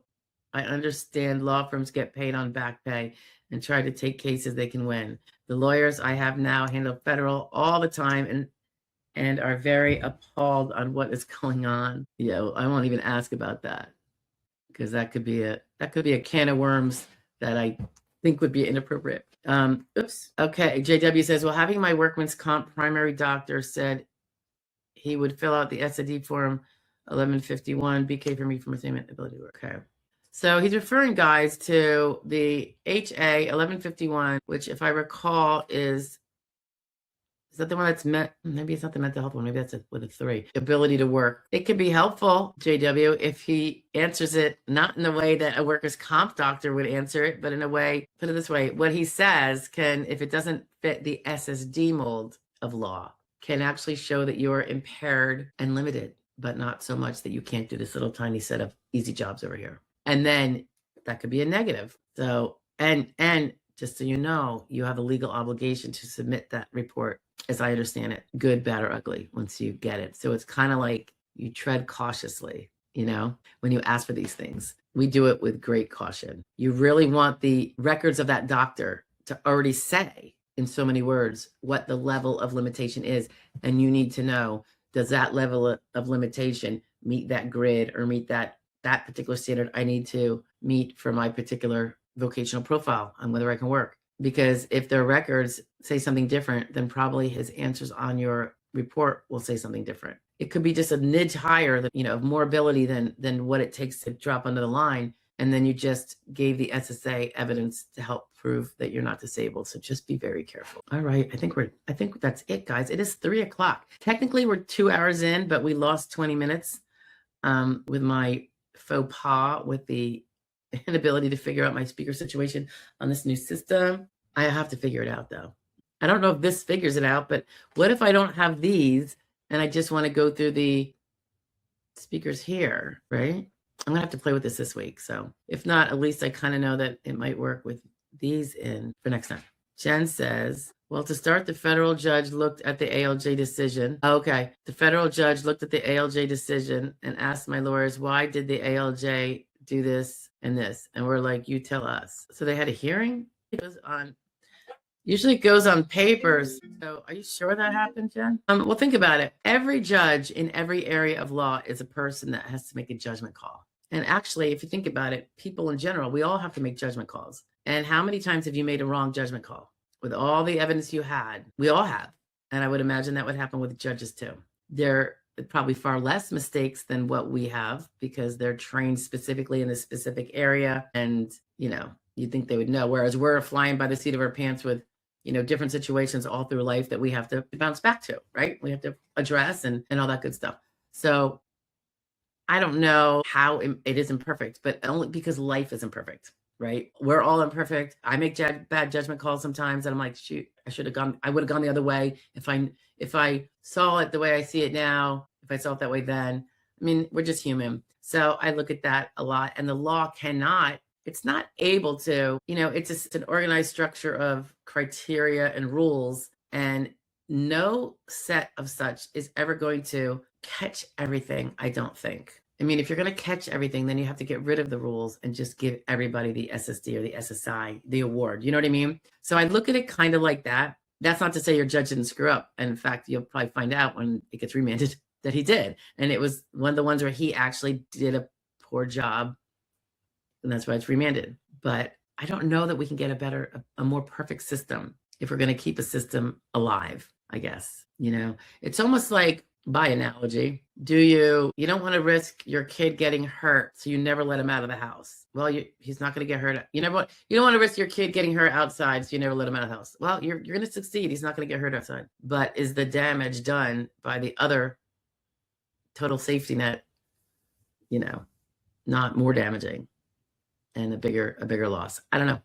But that's kind of how I look at it. You got to just kind of weigh and risk and tweak where it can be tweaked. Jen goes on to say, oops, no, that's Lalulu. Wait a minute, hold on, I'm sorry.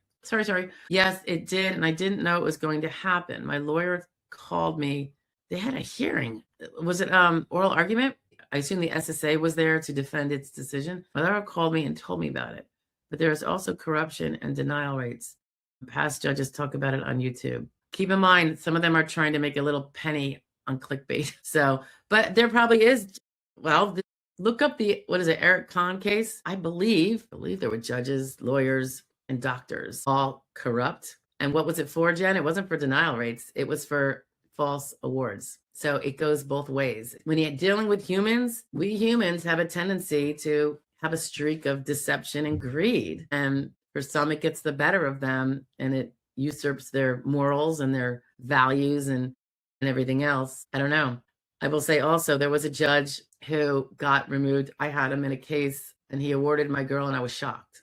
It was a 1%er. And I really didn't expect her to be awarded because she was a really difficult, she was a super person, but she wasn't really a good testifier. And she had one of those kind of cases that was like subjective. I knew she was disabled, but she would, she didn't want to do certain treatments. She would give the doctor what for. And she went very naturopathic kind of because everything triggered her symptoms. And this judge awarded and I almost fell off my seat. And so did she.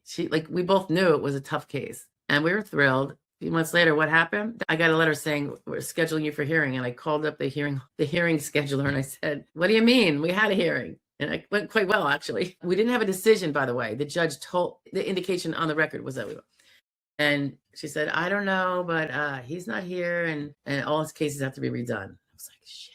So we did have to go for another hearing. And interestingly, we did win. But that judge, what happened was, it turns out he had been awarding 100% of all claimants. And apparently not everybody is fully disabled, even though they think they are. Some people think if I can't do sedentary work, I'm used to doing this job. If I can't do this job, I should win. And they get denied because there's other jobs they can legitimately do. And they keep applying and they have a right to a hearing and they go and they need to be denied. I think you would agree with me, right? They need to be denied if there's other work they can do. So that's kind of where it starts from, I guess. The rules are designed to make sure the people that can do other work who are not in fact disabled from all work don't prevail. And yeah, it gets really sticky. I don't envy judges their job. I would never want to be a judge. Back when I was younger, I thought, oh, how prestigious. That would be really cool. Heck no. I would not want to do that. I would not want to have that be the deciding factor, because they can't pick and choose what cases come before them. The sympathetic, but cases that the guy really could do a different job, I just wouldn't want to. I wouldn't want to be there. Wouldn't want to be there. Wouldn't want to be president either, because that is a very difficult job to make a lot of tough decisions. Lulu says, if only your voice, you don't need any speakers at all to live stream. Well, you need the speakers through the computer. That's what I was using, by the way, Lulu. Whatever was in my computer wasn't working. And now I think I'm going through my standalone web camera. You'll only need an input device like the computer. Yeah, that's what I was trying to do, but it didn't work. I will keep trying though, because maybe, I remember this happening before. And I think I had to figure when I first started doing any of this, I remember I had to kind of figure it out and go into settings. So maybe that's what it's about. I'll figure it out. Yeah, she says you'll probably have it solved 5 minutes after broadcast. Could be. Although I have some other things I have to do. I have some phone calls to make. La Lulu reminds everybody, remember to thumbs up this video. I appreciate it. It does certainly help. Lucky says, my hearing is January 9th. Lucky, I don't know that we met. Lucky Southern girl. Well, I'm glad you're lucky. Hearing is January 9th, age 54, turned 55 in May. 4.5 years to get to this point. No prior work since 2017. Scar tissue from spine infection after back surgery. See pain doc monthly. Good chance. So you have a remote DLI. Would that be correct? Would that mean that your DLI is in 2022? Lucky at the latest. So the only evidence they can rely on is the stuff before your DLI, date last insured. So I'm hoping that you have a lot of good stuff there. For the last few years, I think, and Jonathan and I have talked about this, Ginsburg, quite a bit. The last few years, I'd say the last 5 years at least, it seems like they are tougher on the 50 to 54 crowd than we would like to see. The 50 to 54 crowd, the one prong to a grid is that if you can't do sedentary work, if you can only do sedentary work, and you can't do higher than that, such as light, then you meet that prong. And then you just have to meet the other two for a grid. We see so much now, these last several years, I guess, of them always pegging a 50 to 54-year-old at light exertional, RFC. When it's like, come on, that person cannot be standing up for 6 to 8 hours with a bad back. I honestly don't know that a bad back that is bad enough where you're treating, you're getting shots, you might have had a surgery. Standing 40 hours a week on your feet, or at least 6 out of the 8 hours, and being able to lift up to 20 pounds occasionally, which is 1/3 of the workday. I think so many people with bad backs would not be able to do that, but they religiously peg them at light. Definitely on initial and recon. Judges are better. That makes me think it probably happened around 2015, an unspoken policy shift to tighten up on that age group and just push for the fact that you could nudge them into light and not acknowledge sedentary for them. And then they will win at 55 if they're still insured for SSDI, which is why I always talk about keeping up some credits, guys. Very, very important in this whole, I don't know, however many years now, atmosphere. And I do think that they do have unspoken policy shifts like that, because it happened around 2010. Also, that one was actually just like, I heard about it from people who went to seminars where judges, they might have been retired at this point, I'm not sure, discussed it. It was not a formal proposed rule change, anything like that. It was a directive from the top of the food chain to reduce awards somewhat and I don't remember what avenue it was, but it was, and maybe it was actually the same one. Maybe it actually started then. I just didn't really see the results until much later. Like, I heard about them from my colleagues, like they were having some more bad results than they were used to. I never really saw it personally until much later.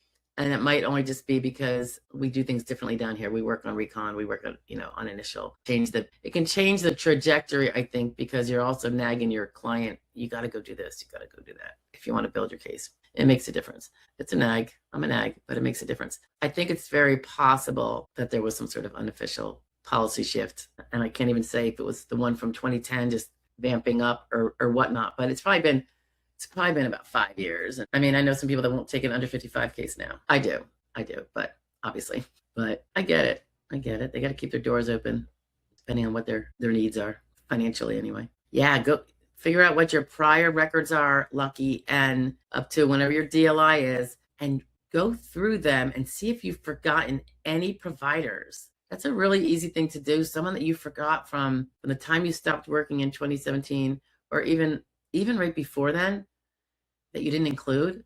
It's not uncommon that someone was left out. And I know it's kind of hard to remember back. Now we're talking almost 10 years, but it might be worth doing, you know. So good luck with it. Fingers crossed for you. Rennie says, I was awarded from my 55th birthday. There you go. See what we were just talking about. I want to know, will my grandson be able to be on my SSDI benefits as I've had him since birth? I'm not going to be totally fresh on these rules, Rennie, but I think you have to have had adopted him. And it might be that you have to have had adopted him a certain amount of time. Not sure on those details. It has been several years since I think I either did a video a long time ago or I did an article on it. I can't remember. But if you never adopted him, despite being basically his parents, the financial obligation is then his other parent, the biological parents, if they never gave up or lost their stuff because someone else adopted. But look into it. I haven't heard of a change, but I actually haven't been looking either. So I suspect it hasn't changed, but you never really know. So I would look into it. I think about it sometimes, and I'm like, if a grandparent is caring for the child because their own child, this is not that uncommon, got himself into he or she into bad lifestyle trouble and is an incompetent parent, and the grandparent's doing all the rearing, it might be worthwhile earlier on to adopt the grandchild. I mean, there's probably all sorts of things to think about, of course. Indeed, when you're on retirement or SSD, because you're a young to me, you're a young grandparent because I'm older than you and I'm not a grandparent at all.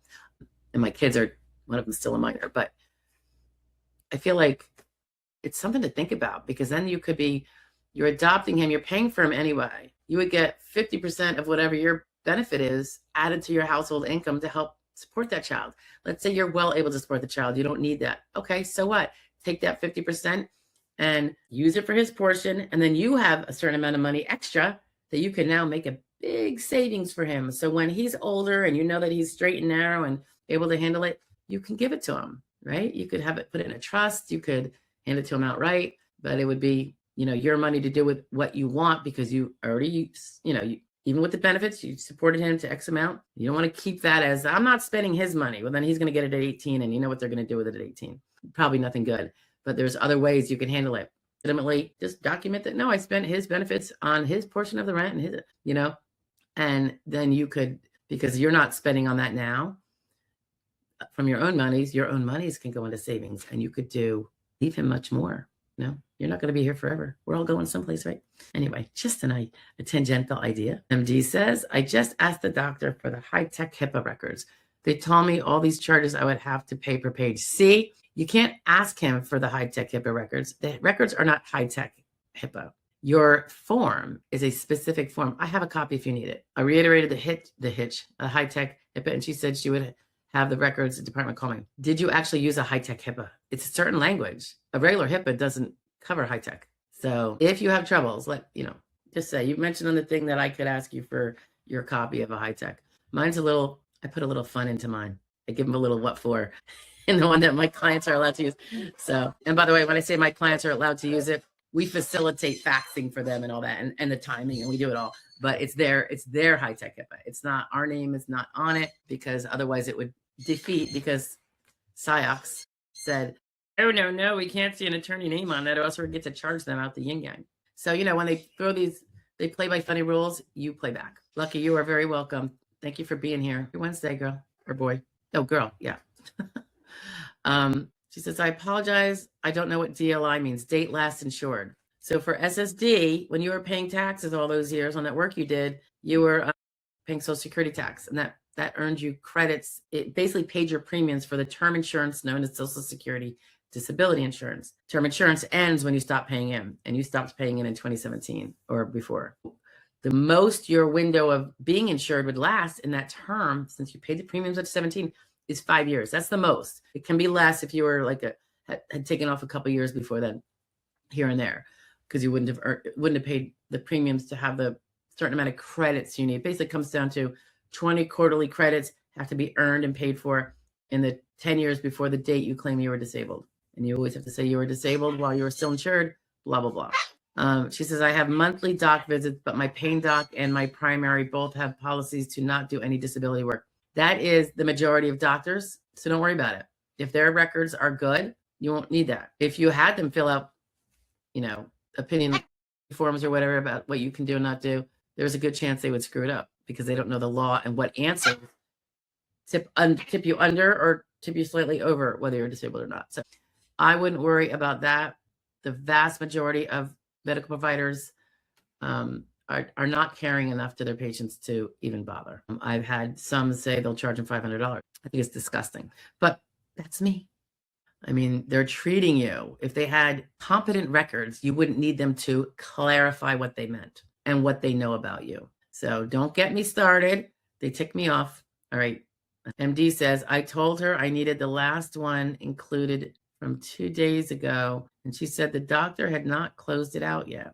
That appointment was 2 days. 2 days is not, I mean, yeah, a lot of times we see it like the next day, but that would not kind of be probably a violation of something. Doctor was harsh and made me uncomfortable repeating questions. So the doctor has very poor bedside manner, shall we say? Lawyers, we have a bad bedside manner, generally speaking, too, I think. I don't know that I do, but I only make my phone calls when I'm in the appropriate mindset to make them. If you notice, if you ever call here, I'm not picking up the phone, and neither is anybody else because I'm the only one that talks to the clients. So they'll get a call back from me when I'm not in the middle of something. I don't want to call people when I'm in the middle of a deadline. I'm cranking through something because they're not going to get my undivided attention. So I do it when it's perfect, or as perfect as it can be. Nothing's actually perfect. Ken Tramsey says, hi, Ken. I don't think we met. Is it Kent or Ken? So is it Kent Ramsey or is it Ken Tramsey? Okay.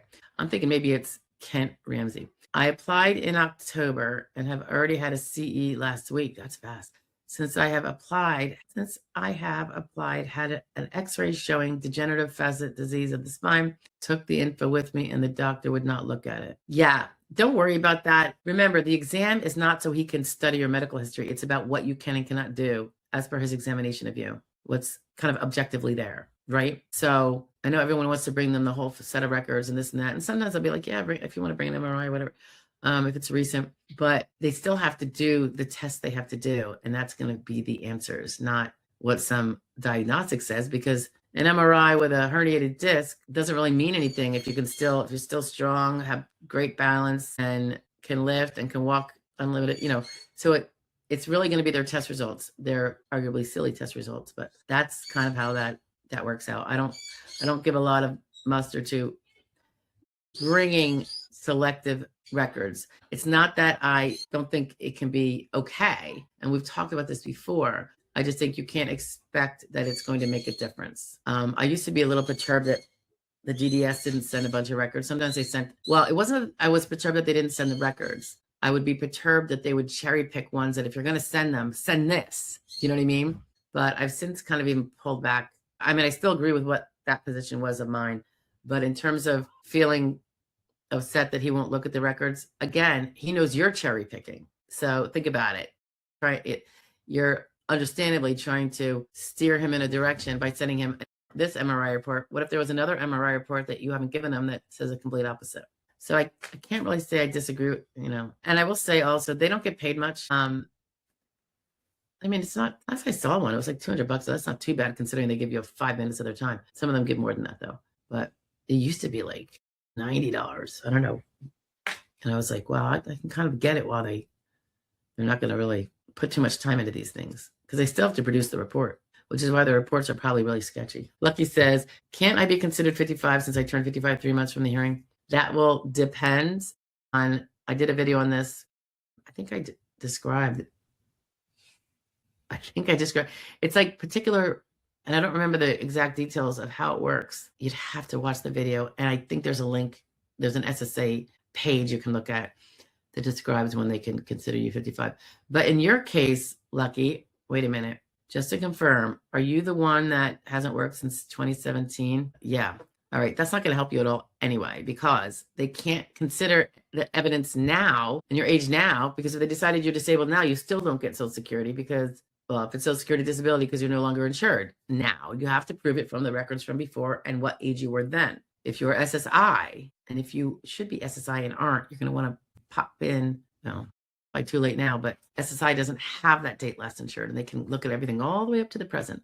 You have to be pretty poor for that, though, so I don't really wish that on you, but if the shoe fits. Well, SSA, this is Kent Ramsey. Will SSA look at records from after the date I applied? Well, yeah, they have. Yeah. They're going to look at all the records in the relevant time period to find out if you were disabled while insured. And I don't know what your DLI is or anything like that. Once they find out that you did become disabled during the time period when you were insured, then they make sure it continued to the present, and that you didn't have a recovery of 2 years. Let's say you didn't go to the doctor for 2 years. They'd probably be like, no evidence of continued disability. He has a closed period from back then, whatever. But yeah, it's going to be, when you applied, you told the SSA about all your doctors, and then you updated them, right? You gave them new records, assuming you don't have a lawyer, told them about new doctors you continued to treat and show that you were disabled still, right? Because you can't just be temporarily disabled and it be over. At least not before you win, generally. So you could, you continue to treat, and then if you obviously got denied. Well, actually, you didn't say you were denied, right? No. Okay, yeah. You keep them informed of all new visits. Your adjudicator, and he's ordering them. That's his job. The ones that you put in your application. I mean, it's been so quick, you don't really probably have a lot of updates, but he is ordering those records, and those are records after the date you applied.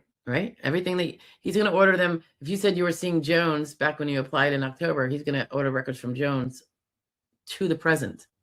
Yeah. And then any new doctors or visits you have, I'd keep the adjudicator apprised. I'd be like flies on poop, calling her every time I had a visit. If I were pro se. Now, as a lawyer, I don't call the adjudicator when my client has a visit. They do tell us after every visit. And then periodically, well, the DDS is going to order when they order, and they know to go to the present. So that works out good. If there's a new provider, we send them a letter. Sometimes I'll make a phone call depending on what time feeling is about getting clear. Like if they've already had their CEs and stuff like that, I might call them. But otherwise, there's always going to be documented. There's going to be a letter and sometimes a phone call. Less likely for the phone call. I put the letter, I send the letter right to the adjudicator, it goes right in the file, and they're supposed to be looking at all that stuff as they're working up the case.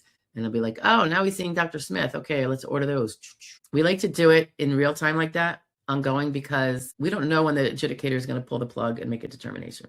We don't know when they send it to the medical expert to get the RFC after they've gotten what they consider all the record. So I always want to make sure they have those up-to-date stuff, so they can't do something without me having sent in all the information of what's current, so they can keep gathering more. Or sometimes I send them records depending on the situation. I just want it to always be in there so they can't say this is, at least I can berate them on really, they never got this, and this, and this, even though they were advised of it. So that person didn't do her job properly. What is this? Lisa, she ready? Lisa, she ready? 60-year-old obese female, aren't we all? Don't feel bad. With Hashimoto's and bilateral knee pains. Next move is knee replacement, but doctors don't recommend because of weight issues, more infections involved. Oh my Lord, Lisa, I'm so sorry. That sounds painful.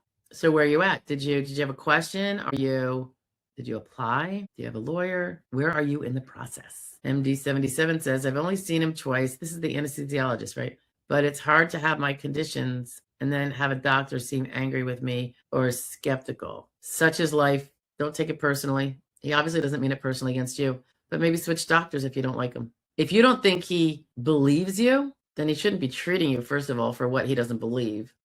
I don't know how many options you have for a different pain management, but it's worth considering if he's really unpleasant. Sometimes it's better to have a PA.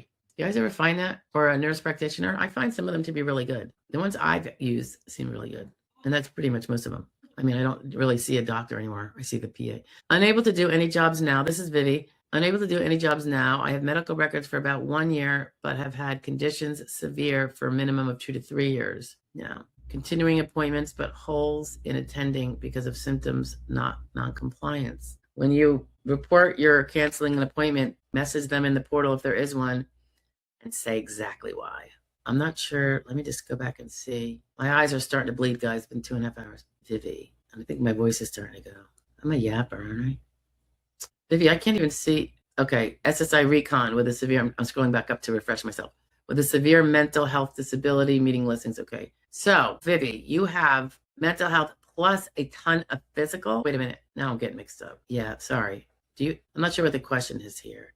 Yeah, I would just say this about missing appointments because of symptoms. And that happens. You could be vomiting, can't get out of the house, agoraphobia, whatever it is.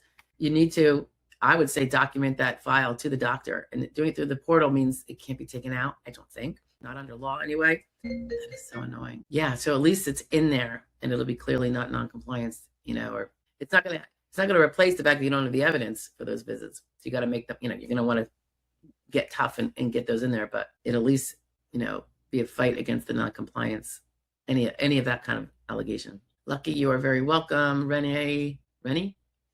I don't know where his mom is to adopt him. He was a week old. Yeah. I'm sorry. And that must be painful because it sounds like that's your daughter or your spouse's daughter. I don't know how old is this a child still? It must be, right? Speak to somebody, because if that's been an abandonment thing, I bet you there's ways to be able to adopt them. You got to give notice. Maybe, I don't even know how they do it. Constructive notice where she either sees it or she doesn't, and you get her served. There must be a way where a child who's been abandoned by their parent can be adopted when the parent isn't going to show up. I bet you there is. I did one adoption in my whole legal career, and it was all laid out for me. I didn't have to do squat. I was pretty new, no idea what I was doing, but it was all done. It was very easy. It was like the stepdad was adopting the kid or something like that, and everybody was happy. It was a happy, nice day. That was when I was at a law firm. Brian says, hi, I have an open workers' comp claim, half paid. Does the set aside affect me? It's not a set aside, it's an offset. And I don't know, do you breach the 80% rule? Look up the 80% rule. I do have some videos, Brian, if you want to look at them, look under the workers' comp playlist and you'll see them there. It's all going to depend on your numbers. So Vivi is saying that she gathered records from about 2 years. You're giving your permission for the SSA to order them. So you really don't need to be gathering them yourself. If you find out that they have trouble obtaining any of these records, then you want to get on it. I mean, it's not that you can't get on it now, but I would be going back as long as possible. I mean, if the mental health problems were from, if you were ever in a hospital, admitted, that's pretty powerful, particularly if it's very recent. If it's old, maybe not so much because it shows you improved because you haven't found the need to go back. But yeah, I don't know how old you are, but I'm guessing you're young. When I say young, I mean under 50. It can be a tough case, mental health, particularly if you're not so bad that you need to be stabilized in a hospital or anything. I would say you should look at, was I saying it to you? The playlist that's not even fully published yet, but maybe the first 4 or 5 videos are. The function report from the eyes of a mental health claimant perspective. Not that you're doing your function report right now, but it can help you think about things to think about in terms of how it limits you in other ways. Just a little more insight, because I know sometimes when you're coming from your perspective, you don't know all these things that others might consider. Kent confirms that it's Kent Ramsey. That's a very nice name, Kent. Sounds like movie starish.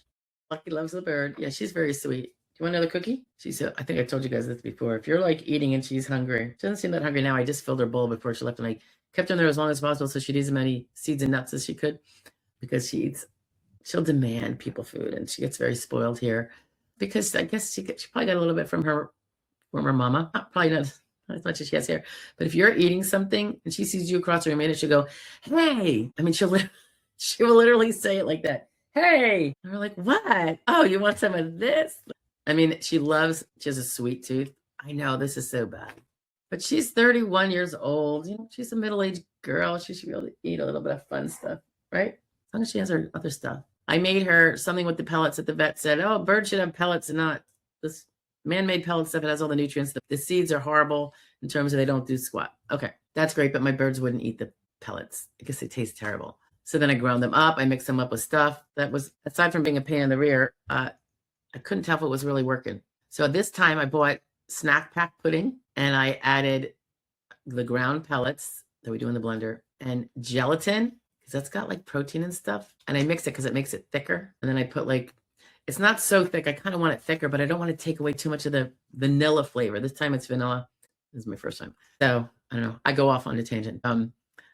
I wanted it thick enough at least so I could have a mound, give a mound of it, and they could eat it. And they seem to like it. The little birds too. So I'm like, all right, then they're getting some pellets that way. Lucky's pointing out, make sure to subscribe and thumbs up. Agree. Come on, guys. Join the club.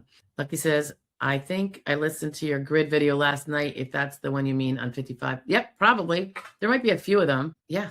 So are you talking about if they could, were you 54 and wondering if they could consider you? Were you the one that just said that 55 because it's 3 months away? No, it would be something else. Age category change. Look for that language. Age category change. It might say it would be in the grids probably as a playlist, but something about age category change. All right, guys, we are at the end of the questions. Thanks for putting up with the earlier BS with the microphone situation.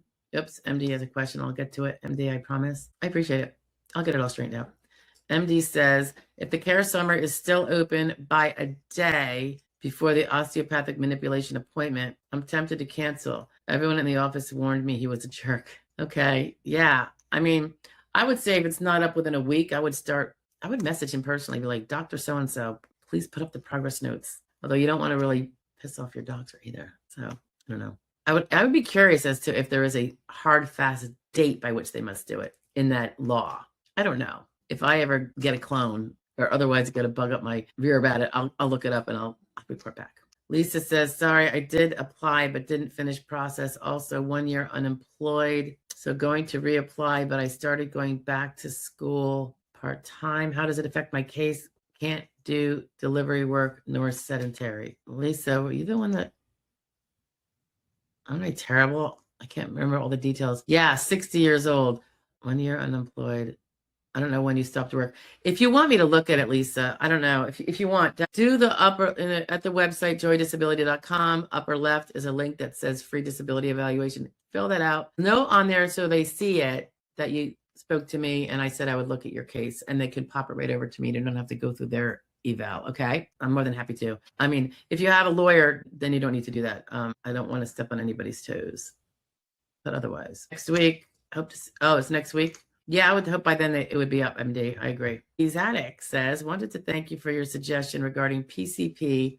By the way, PCP, guys, is primary care provider when having trouble finding rheumatologists. Your empathy regarding my daughter and her disabilities, especially fibromyalgia. Okay, well, you're welcome. I don't recall specifically when we did that, but I am glad it was helpful, maybe. The PCP is probably going to be the fallback unless and until you can get a rheumatologist. Is that what's going on? Vivi says, thank you, Stephanie. I considered looking at my function report to include what abilities became worse for my personal statement to attach to 3441. There you go.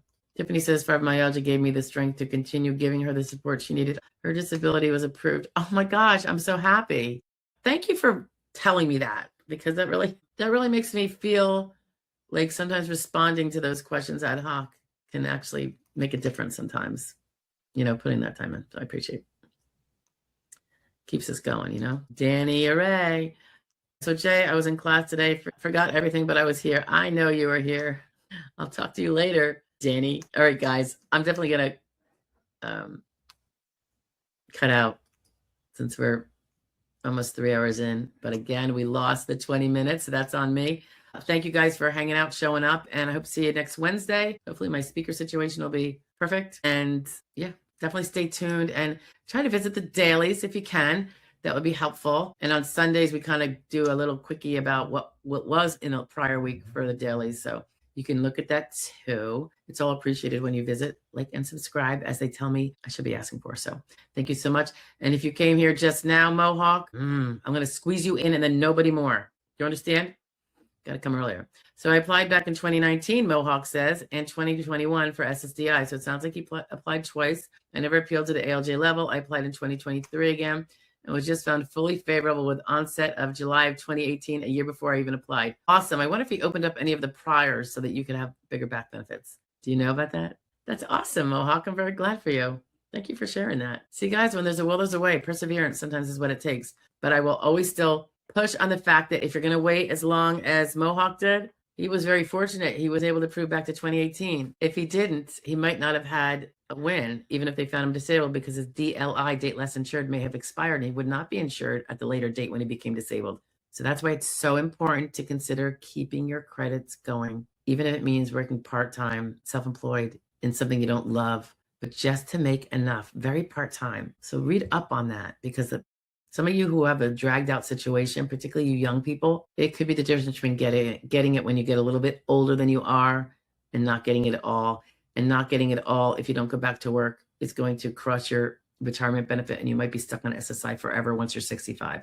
Not good. So much I can go into that. That is like my biggest mantra, I think. I want everybody to be able to get SSD if they're disabled. I don't want the DLI to ever be a bar, because it will destroy your retirement too. Your retirement is not going to be what you see in your estimate at all. That estimate is contingent upon you continuing to work at the rate you were until 62. So if you're not doing that, don't consider that estimate to be valid at all. It's in the fine print on your estimate. I'm not making it up, I promise. All right, guys, I'm starting to get a little sore throat and it's starting to hurt my ears. So I'm going to say goodbye. And I will talk to you next week. Any ideas or thoughts or questions that you think are suitable for a video, definitely feel free to share them on any post under any video that we have. And I'm doing my best to try to get a system to take a note and line them up. All right. I'll talk to you guys later. Bye-bye now.